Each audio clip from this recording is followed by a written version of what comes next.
Why most people in the modern world want to be rich. Everyone understands what it means to be rich. This is when a person has a lot of money, property and other assets. That is, when he owns some material goods. If you ask a poor person why he gets poorer and the rich get richer, the answer will be something like this. Because these bastards have colluded and are doing everything possible to deceive the common man. They use their position to continue to get rich. They have more connections, information and money. In general, this is all true, although there is no collusion as such. Of course, there are just general approaches arising from environmental conditions and motivation, and piece-by-piece situational transactions. Whatever lies behind the word poverty is an effect, not a cause.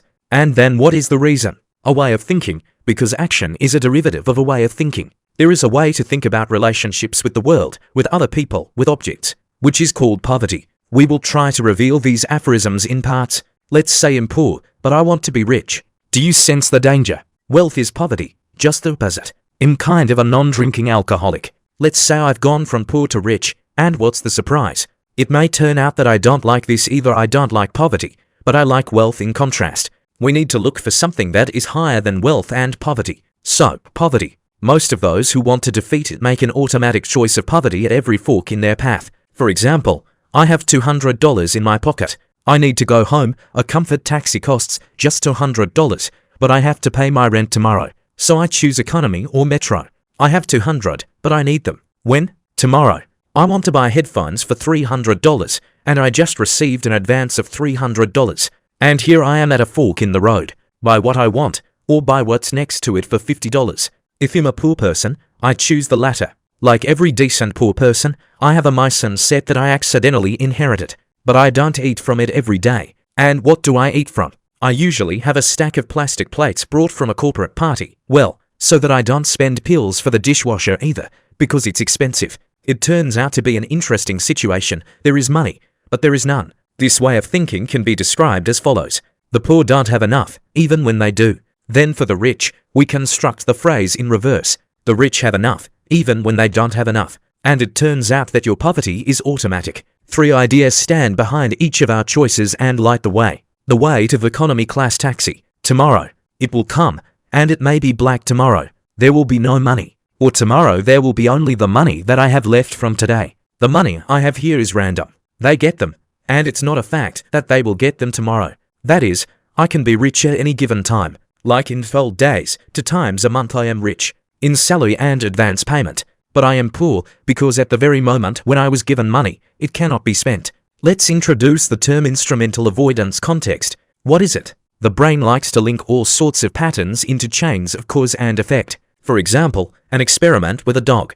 After the beep, she was electrocuted, and every next time during the beep, she now begins to remove her paw. But suddenly, after the beep, she is not electrocuted, but she removes her paw anyway. That's what our brain tells us. We can take some action to avoid electric shock. This is called the context of instrumental avoidance. Similarly, it is possible to construct the context of instrumental remuneration. If I do something after the stimulus, they give me a steering wheel for it. When I have money salary, a friend paid off a debt, received an inheritance, I could spend it. But the context of instrumental avoidance begins to act. This is a bad tomorrow that already exists in my head, and it would be necessary to stretch this money for a month, or better for 2. And a rich man carries a different context in his head. Let's formulate it like this. There can't be no money tomorrow. It's like there's no air tomorrow. Even if I have only $2,000 now, I can spend it at any second on the slightest whim. Because at any second someone can call, offer me a job, ask me about something, pay for my answer to their question. The rich have an infinite number of possibilities where money comes from. Why don't the poor have these opportunities? On the one hand, learned poverty, and on the other, learned wealth. Let's say that poverty is some type of my relationship with other people and objects. My relationship with a jar of caviar, as well as with a huge loaf from the store, is quite definite. We can try to describe them. Frugality, greed, cowardice, caution, the demand for guarantees. The poor love guarantees. Another example, a certain mother lives with her child and goes to work for 2 days, leaving a pot of soup for the child. By lunch, the pot runs out, and he goes hungry for a day and a half. The child's brain begins to understand that the mother will return only after 2 days, and it is necessary to eat the pan in parts. And it is quite obvious to the child that it is necessary to save money to beat something received in advance into pieces. But this is a learned thing. Imagine that some child is in a context where his actions provoke only punishment. Such a child will grow up to be a coward, but it will be learned cowardice. If our child gets into such contexts, he will learn such traits of relationships with objects as economy, cowardice, greed. Now he knows how the world works, but he doesn't know that he knows it. Our child is growing up and knows how things are in the world. If I've been given money now, it means there won't be any next month. He transferred all his childhood experiences into adulthood. Such a child lives from reinforcement to reinforcement. This is how time manifests itself.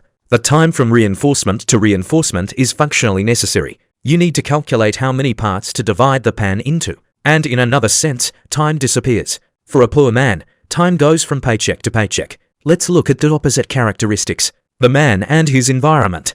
Let's look at the words that describe the relationship of a rich man with his environment. Generosity. Let's say that some child grew up without deficits and knew that every transfer of resources was rewarded. Firstly, they do not end, and secondly, they are rewarded. And when he grows up, his relationship with other people is called generosity. It's not generosity in him. It's in his relationship. Or we say, a man is brave. What is it? It is the ability to act when there is a lack of information. If you know how it's going to end, it's not bravery. All these words and our consciousness are automatism, which has nothing to do with what should be called conscious life. This is an attempt to follow the norms and rules in order to avoid punishment. Again, we returned to instrumental avoidance. And as long as this context hangs over our fate, we continue to see this mythical electric shock everywhere, which should overtake us. Although we don't really see people killed by this current on the streets. What should we do then? The answer is very simple. You need to fall into childhood. Imagine yourself in the position of a child who knows nothing, does not follow any norms, a little bad guy. And you are not in danger of death. Why? Because, as we found out, society is full of money. Let's say some person believes that in order to earn money, you need to be a lawyer or substitute any other profession. What is a lawyer? This is a way of thinking that is not given in high school. Knowledge is given there, but not a way of thinking. But to become a successful lawyer, it is necessary not to graduate from the most prestigious university, but to think like a lawyer. But a person does not know this, and thinks that for success in life it is necessary to master a specialty. Our adult child has a bad problem. We cancelled all the advice of dad and mom. We don't need to go to work. I like to walk with my dog, collect stamps. I do this, and if anything, I sell things from the apartment. And here the question arises, where to get a new picture of the world and a new language. Why do you like this particular brand of car and this particular kind of clothes? You will say that this is not an essential question, but we will prove to you that this is the most important question and something more true about you than a profession randomly chosen at a university. If some kind of addiction or rejection goes with you all your life, this is a very interesting question. What am I really looking for? And what is the difference between a rich person? He has a motive. Something burns inside him, and by the fact that it burns, you can determine what he will do at the limit of his strength all the time that he has. Question: what could be your motive that will make you work to the limit? It needs to be opened. It turns out there are 1,000 clues. I've been collecting records since childhood. I've already changed 3 wives, 3 jobs, and I keep collecting records. Every day, while I collect stamps and records, everyone says to me, "You're a fool." And what am I learning? As a rich man, in learning to trust myself. It turns out that I organized a certain context for myself instead of my parents, who organized other contexts for me. The context of resistance to norms and rules. What a man who can stand anything is worthy of. I will live in the direction of my own soul, but I will not go to work. I just don't want to. In Woody Allen's films, the characters are told, "You have to do it, study here, marry this one," and so on. What do they say? In the movie Midnight in Paris, the hero says, "I will stay in Paris." And the wife asks, "And what will you live on?" "I'm writing a novel. When I write a novel that nobody knows who needs, I rely on myself instead of working at a factory." What is the context and characteristic of relations with the world at this moment flowing into my head? When I do something whose success is not obvious, I learn to take risks. I learn courage, to act in a situation of ignorance. Everyone is trying to fulfill the demands of the world and people who are not really their own. That's the dilemma a man faces who wants to be rich. And this is a dilemma of a higher rank than questions about wealth and poverty. And as a result of the anarchic step of abandoning the postulates of the world, you are offered the opportunity to grow your own picture of the world. Personal faith, risk, ignorance, of which you will decide later. Do you need to be rich? Because then your learned poverty will no longer exist, but there will be those features that can be used for wealth.